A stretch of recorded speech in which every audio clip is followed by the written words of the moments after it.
でもこれってなんかあれっぽい。西宮ちょっと待って。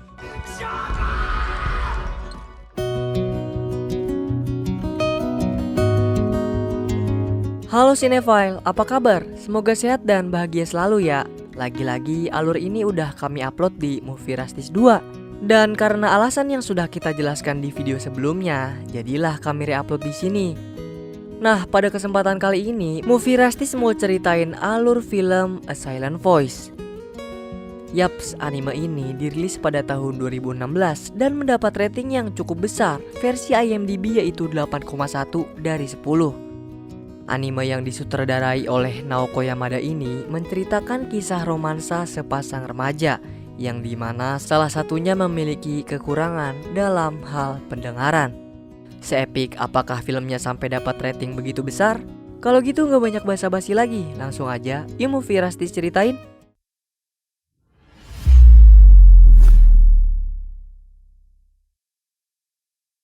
Scene berawal dari Ishida yang memutuskan untuk keluar dari pekerjaan dan menjual semua barang-barang miliknya agar bisa mengumpulkan uang yang akan dia kembalikan pada ibunya. Setelah itu dia pun mencoba untuk bunuh diri. Namun seketika juga dia teringat masa lalunya yang bermula pada saat dia duduk di bangku SD kelas 6. Di saat itu kehidupannya biasa-biasa saja dengan kebandelan anak laki-laki pada umumnya. Hingga akhirnya di kelas kedatangan anak baru yang bernama Shoko Nishimiya, seorang wanita cantik yang tuli dan bisu. Nishimiya memperkenalkan dirinya melalui buku komunikasi miliknya yang dia perlihatkan pada teman-temannya. Dia pun langsung mendapatkan teman yang sayang padanya dan memperlakukannya dengan baik. Namun di saat jam pelajaran tiba, Yuno ditegur oleh gurunya karena tidak membaca dengan benar. Maka dari itu gurunya pun menyuruh Nishimiya untuk membacanya. Walau dengan suara yang terbata-bata, tapi siapa sangka ia malah mendapatkan apresiasi dari gurunya tersebut.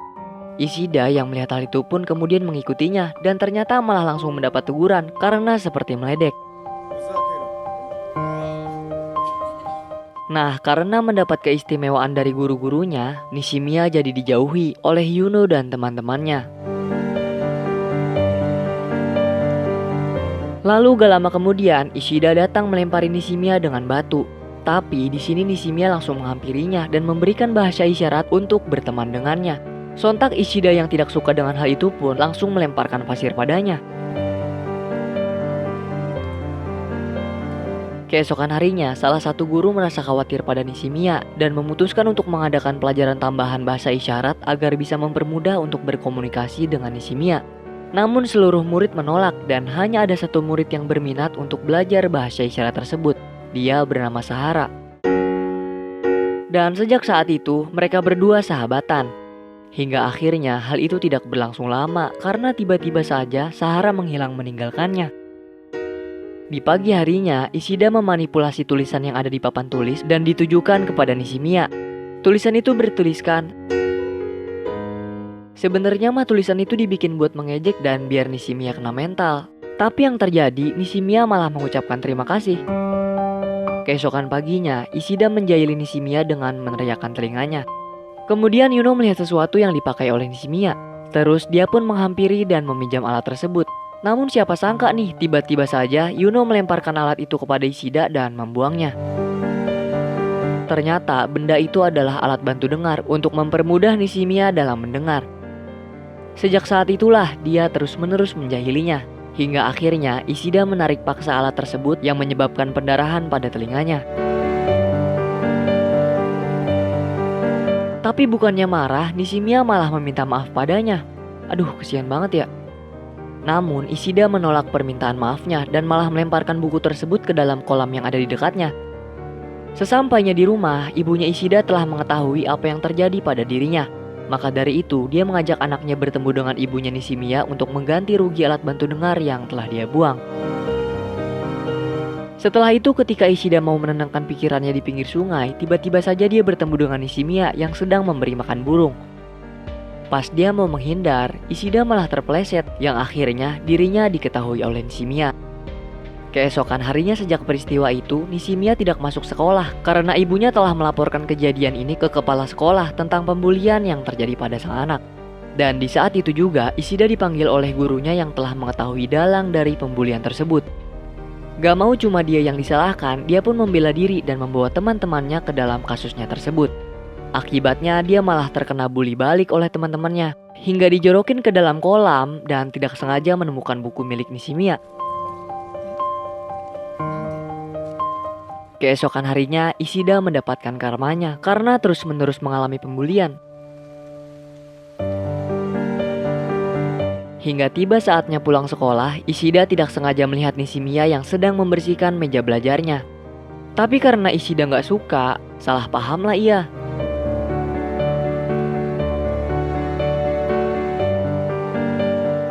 Beberapa tahun kemudian di saat Ishida SMA dan ingin memasuki kelasnya, tiba-tiba saja dia bertemu kembali dengan Nishimiya, yang ternyata Ishida satu sekolah dengannya. Menyadari hal itu, Ishida langsung menghampirinya. Mungkin karena trauma yang masih Nishimiya rasakan, seketika juga dia langsung lari meninggalkannya. Tidak tinggal diam, Ishida juga mengejarnya dan mengembalikan buku miliknya yang telah dia buang pada masa lalu. Lalu, Ishida menggunakan bahasa isyarat padanya dengan mengajaknya berteman. Tapi hal itu malah membuat Nishimiya terkejut dan menangis melihatnya. Keesokan harinya, ternyata ibunya Ishida telah mengetahui kalau anaknya ini mau bunuh diri. Maka dari itu ibu menginginkan janji darinya untuk tidak melakukan hal bodoh sambil mengancamnya dengan membakar uang yang telah dia kumpulkan. Namun karena Ishida kelamaan ngejawab, gak sadar uang tersebut akhirnya terbakar. Kemudian di saat Ishida sedang menuju sekolahnya, tiba-tiba saja dia teringat kembali dengan masa lalunya yang sangat kelam, mengakibatkan keadaan terbalik menimpanya karena harus memikul dosa-dosa yang telah diperbuat pada masa lalunya itu. Karena hal tersebut, dia merasa sendirian dan tidak bisa lagi percaya pada orang lain. Dan ternyata perbuatan masa lalunya itu sudah menyebar luas di kalangan teman-teman SMA yang membuatnya semakin terpojok dan semakin menyendiri. Lalu ketika jam istirahat tiba, dia pergi menuju lapangan basket sambil menikmati makanannya. Namun tiba-tiba saja dia teringat dengan Nishimiya dan memutuskan untuk bertemu dengannya. Tapi dia bingung, soalnya kata Nishimiya sendiri dia cuma boleh ketemu pas hari Selasa aja. Keesokan harinya ketika sampai di parkiran sekolah, dia mendengar perselisihan antar dua orang yang salah satunya memaksa untuk meminjam sepeda orang tersebut. Karena pemilik sepeda itu berteriak dan meminta tolong, Ishida pun memberanikan diri untuk menghampirinya dan meminjamkan sepedanya. Namun sayang, hal tersebut adalah sebuah kesalahan karena sepedanya dibawa kabur. Dan di saat dia sudah sampai depan kelasnya Nishimiya, dia dihalangi oleh seseorang yang tidak memperbolehkannya menemui Nishimiya. Kemudian Ishida langsung mendatangi jembatan untuk memberi makan ikan koi. Setelah itu, ketika hampir tiba di rumahnya, Ishida dikagetkan dengan seseorang yang mengantarkan sepedanya. Nah, orang yang nganterin itu adalah seseorang yang meminta pertolongan pada saat di parkiran yang bernama Nagatsuka. Dan sejak itulah, dia mulai bisa mempercayai orang lagi serta menjadikannya teman.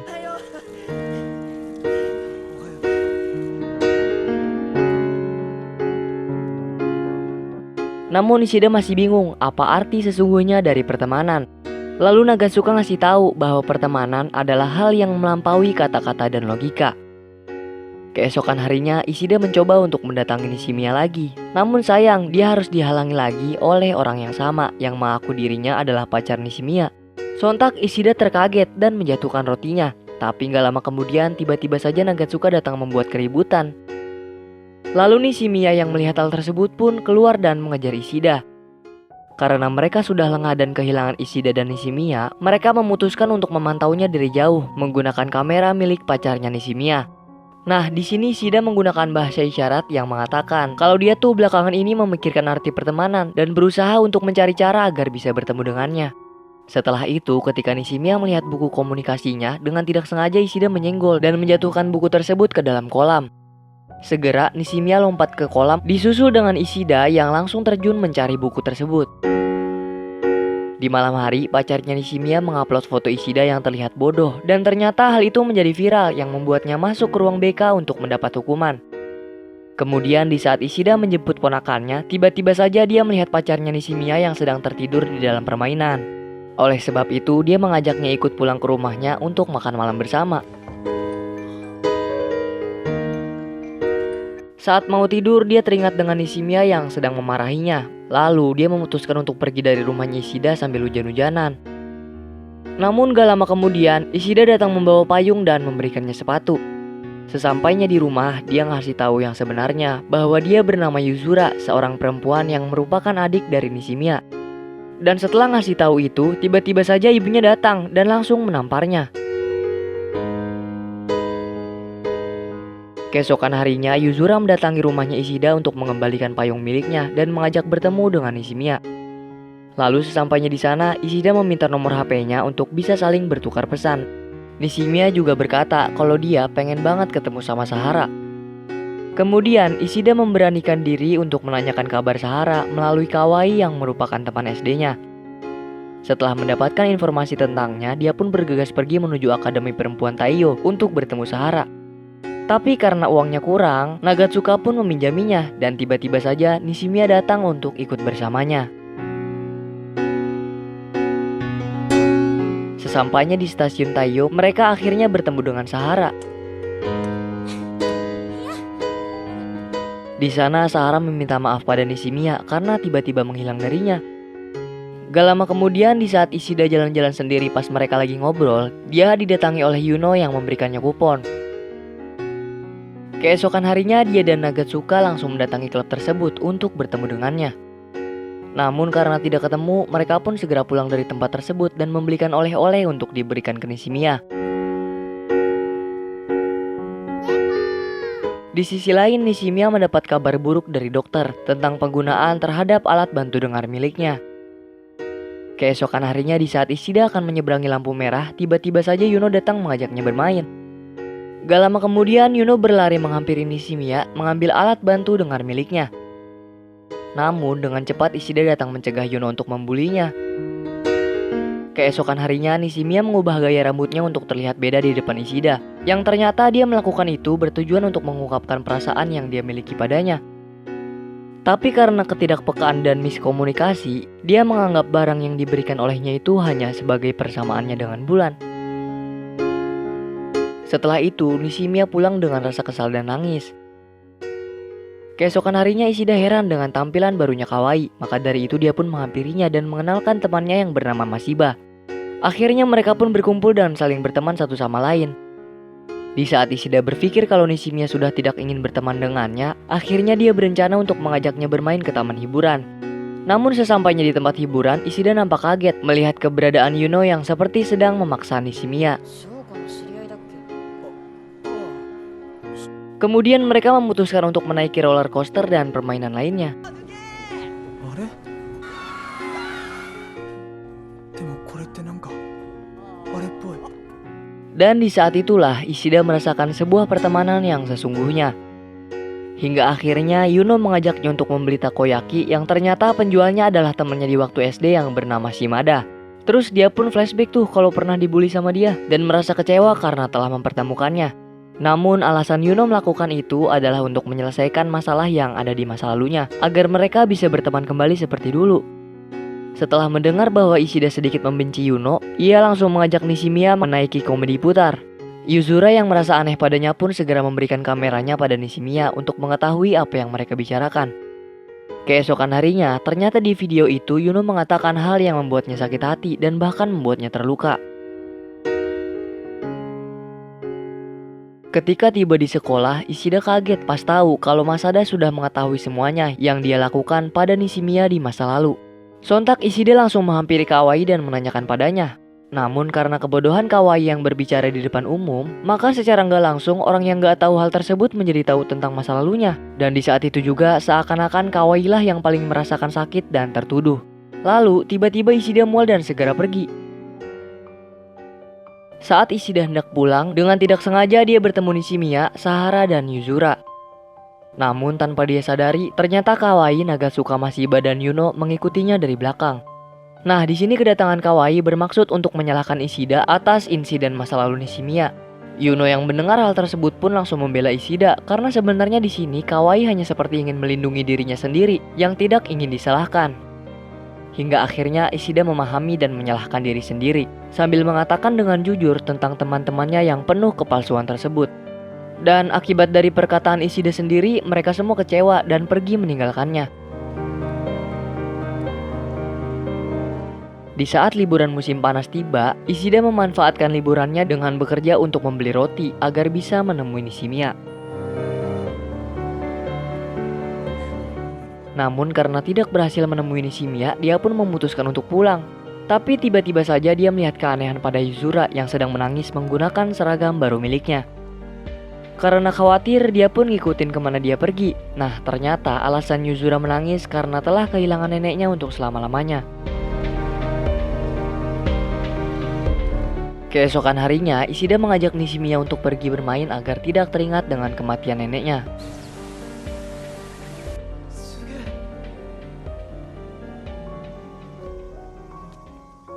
Setelah itu ketika Ishida pulang, dia bernyanyi meratapi nasib dan memutuskan untuk kembali bermain agar bisa menghibur Nishimiya.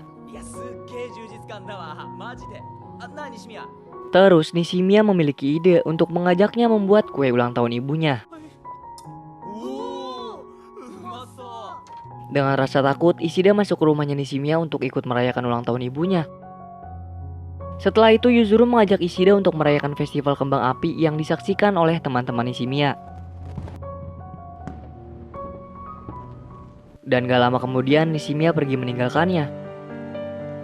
Pada saat itu Yuzura menyuruh Ishida untuk mengambil kameranya di rumah. Dan siapa sangka sesampainya di rumah Ishida melihat Nishimiya yang mencoba untuk bunuh diri. Sontak saja Ishida pun langsung lari meraih tangannya. Di dalam keadaan yang mendesak, Ishida berjanji untuk tidak lari dari masalah, menatap muka orang-orang sekitarnya serta akan mendengarkan suara orang-orang tentangnya. Namun siapa sangka di saat Nishimiya berhasil terselamatkan, Ishida malah terpeleset dan akhirnya jatuh dari rumahnya Nishimiya. Setelah itu, tepat berada di rumah sakit, ibunya Nishimiya dan Yuzura meminta maaf pada ibunya Ishida akibat insiden tersebut. Di sisi lain, ternyata Yuno menghampiri Nishimiya dan memukulnya karena telah menyebabkan Ishida celaka. Seketika juga, ibunya Nishimiya datang memukul balik yang pada akhirnya mereka bertengkar. Namun dengan cepat ibunya Ishida datang melerai perkelahian tersebut. Nah, di sini Nishimiya menangis dan meminta maaf pada ibunya Ishida karena telah membuat anaknya celaka. Keesokan harinya ketika Nagatsuka datang menjenguk Ishida, dia melihat Nishimiya yang sedang dihalangi oleh Yuno untuk tidak mengizinkannya masuk ke dalam ruangan Ishida. Sontak saja Nagatsuka menghampiri dan mencoba membuka pintunya tersebut. Lalu Nishimiya mengatakan pada Nagatsuka bahwa dia telah menghancurkan apa yang telah dibuat oleh Ishida. Dan maka dari itu dia ingin memperbaikinya. Kemudian Nishimiya mendatangi satu persatu temannya untuk datang menyemangati Ishida.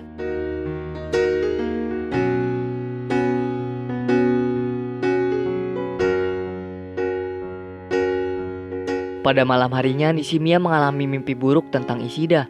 Maka dari itu dia memutuskan untuk mendatangi jembatan.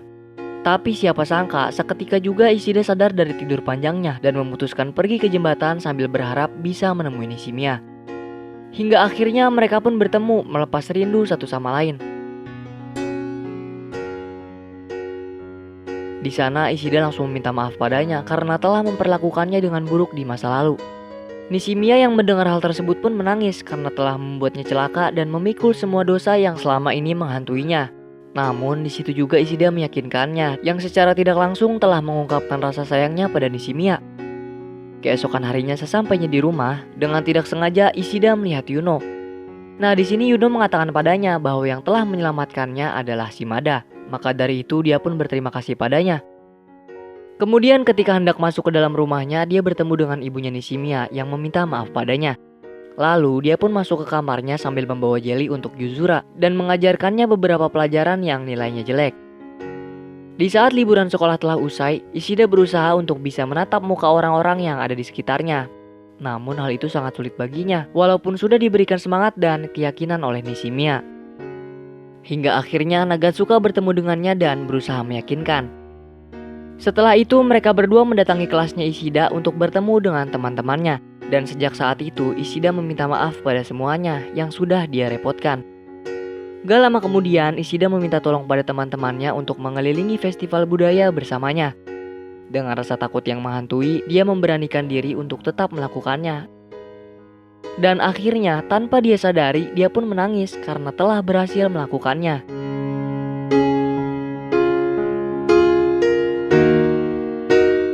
Hal itu berhasil dia lakukan karena didorong oleh teman-temannya yang selalu ada buatnya. Dan film pun berakhir dengan bahagia.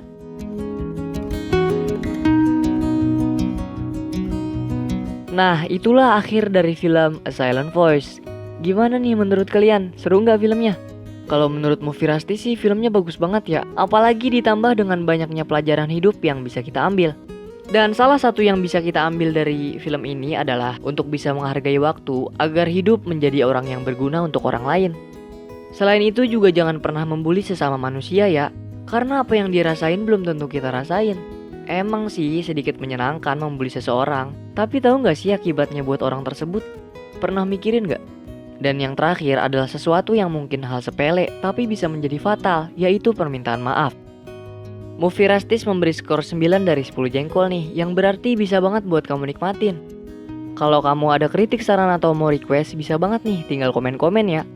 Makasih banget untuk kamu yang udah nonton konten kami. Pokoknya sehat-sehat terus ya, semoga keberkahan selalu menyertai kita. Salam dari kami untuk kalian semua. Bye-bye.